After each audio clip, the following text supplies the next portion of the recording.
Now we're pleased to be joined to get a perspective on a state level from the communications specialist from the Michigan Department of Transportation, or MDOT, Rob Morosi, with us on the Oakland County MegaCast. Rob, thank you for being with us today. My pleasure, Tyler. Thank you for having me. We appreciate having you on. How are you? How's the team over at MDOT doing? We're doing well, actually. Thank you for asking. Working through the pandemic, we had a few snags here and there, whether it be with our staff, contractors, some testing positive, some having spouses that work in the healthcare industry who have come in contact with people. So we've encountered situations where we've had to have crews quarantine for 14 days. Essentially, what you do at that point is you just make adjustments. You make as many adjustments as you can to keep moving projects ahead and doing what we can, because frankly, we do have a limited amount of time. We do have winter here, road work not really conducive in the winter months. So we keep plugging along and doing what we can to ensure we get these projects wrapped up by the end of the year. Rob, we spoke recently to Craig Bryson from the Road Commission for Oakland County. We asked him about how the pandemic has impacted the progress of road projects in Oakland County. He said for the most part that they haven't been too heavily impacted. They're still on pace to be completed on time or shortly after that. What's the case on the state level with MDOT? Are they able to complete or make significant progress on most of these ongoing road projects, or are those being adjusted and maybe put in different priorities to get done what can be done? As you said, we approach the colder months of the year. Right. No, actually very similar for us as well. You have to look at the fact that when you're dealing with a road project, you're not just dealing with one contractor. So let's look at I-75 in Oakland County. You do have prime contractors, the ones that are responsible for delivering the project, but you can have a myriad of subcontractors. A project of that magnitude right now, you can have upwards of 30, 40 subcontractors, each with a specialty. So if some subcontractor does have a situation where they do need to quarantine that crew, sometimes they'll have another crew coming from another job. Sometimes we'll just make adjustments and continue to work and then go back and pick up where they actually, were off for the 14 days. Fundamentally speaking, we're doing everything we can to meet these guidelines, to meet these deadlines, following CDC guidelines, just making sure that everyone is safe. So it's one thing to lose a few days if someone is not feeling well and you isolate a crew. It's another thing to have it spread throughout the project, and that's what we want to avoid, right? So we're following these CDC guidelines. A lot of information that we have passed down to contractors that we're working with them to ensure not only the contractors' staff is safe, our staff is safe, but again, that we are delivering these very important projects. Rob, people are not on the roads as much as they were prior to the pandemic. A lot of people are remote learning, things of that nature. However, those that are on the roads tend to be driving faster. How is the change in how people are using the roadways impacted road projects? It can be a very scary situation. So there are situations. So let's take, for instance, the recent weather. If it's too hot, you really can't pave in that extreme heat because you're going to lose the moisture out of the pavement and you're not going to get the finished product you want. So you're having crews out there at night. So they're adjusting their schedules to go out there at night. Now, couple that with less traffic, people driving faster.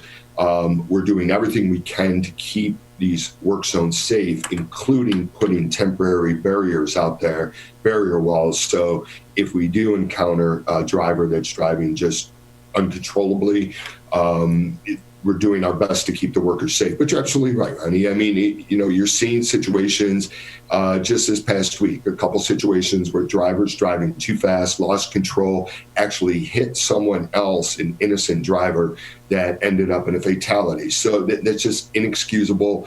I know that MSP, local law enforcement, is doing everything they can to keep these roads safe, but we really do plead with the motoring public that please keep it safe out there, not only in work zones, but anywhere. Yes, there's less traffic. Yes, you feel maybe you can open it up a little more. But the fact of the matter is that these roads are designed for a top speed. And if you exceed that top speed, you may not be able to adjust to a curve or elevation difference. So we really are pleading with the motoring public to please just tune it down and drive as safely as possible. Rob Morosi with us. He's the communications specialist for the Michigan Department of Transportation, or MDOT. You mentioned earlier some of the projects that are ongoing. You had mentioned the project on I-75. That is undergoing a modernization project. Give us a little bit of insight on what that project is, what is the end goal of the I-75 modernization, and how long can drivers expect that to be a factor as they're returning to work on their commutes home and to the office? Yeah, absolutely. Really, it is really one of the most transformational projects that we have in the state ongoing right now. The only other one I can think of at this time is probably the Gordie Howe Bridge. But I-75 is moving along. Now, we were a little more fortunate this year. I think if you look back at 2019, I don't know, maybe we were 10 days max where we saw sun in the months of March and April. This spring, much more conducive weather-wise.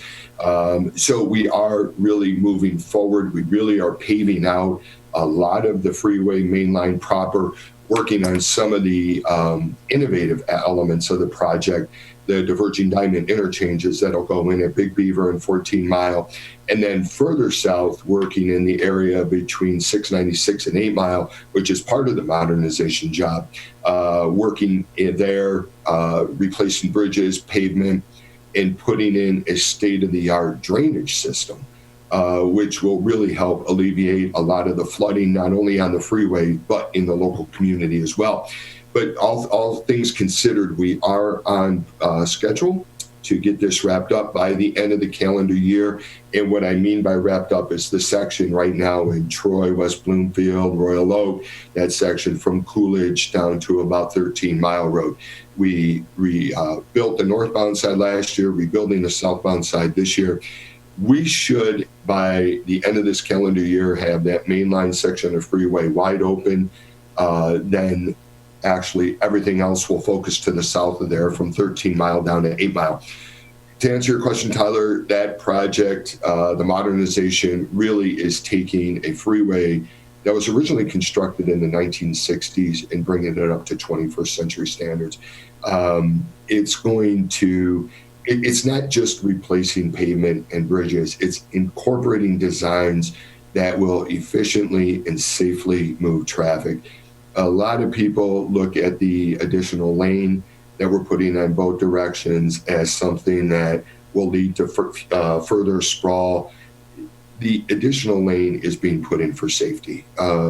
Years of crash statistics have revealed that the primary reason that we're having the volume of crashes on 75 in Oakland County that we're having is based on capacity and therefore lack of capacity for the roadway. So this project isn't about getting you home quicker, it's about getting you home safer. And we're very, very fortunate to be able to have started this project before the pandemic, before budgets were starting to be influenced by the lack of driving, because your road repair is paid for through gas tax, not income tax, but gas tax. So with people driving less, there is a little bit of hit on the budget. We're doing everything we can. Employees are taking furloughs. We're not hiring people. We are reducing hours that some administrative staff are working in an effort to balance the budget. And we feel we can for fiscal year 20. Fiscal year 21, that remains to be seen. But as more people start to hit the roads, more people are driving, that will be beneficial for getting much needed road repair in, including the 75 modernization.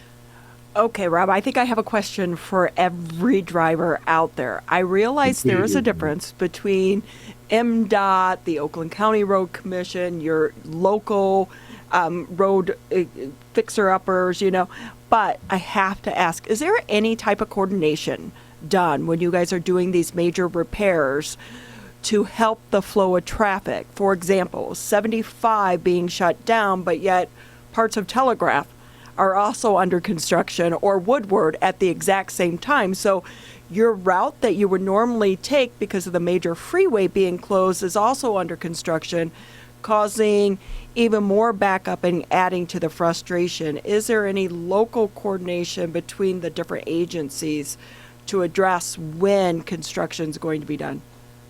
Yeah, and thank you for asking that question, Ronnie. Really, it's a great question. It's a question I receive frequently. There is coordination being done, but there are several elements that actually go into that equation. So it's not just like, you know what, MDOT's doing this, road commission will do this, city will do this, and we'll jack everybody up, we'll tie all the traffic up. It's not that at all.